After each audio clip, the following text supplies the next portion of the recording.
At a farm in Devon, our investigators discovered baby calves being kept in allegedly illegal hutches. It is common practice in the dairy industry for calves to be separated from their mothers so we can instead take their mother's milk. Calves are generally separated within a few days, but many claim that separating within 24 hours reduces separation distress. Calves would naturally suckle from their mothers for up to a year.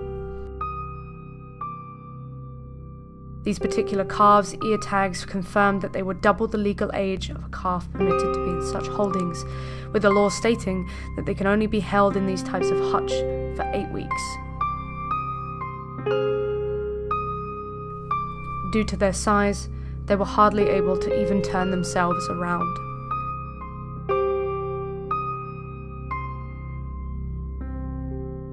Is the separation of a mother and child really worth it for a product we don't even need? You can help stop this by going vegan and choosing dairy alternatives today.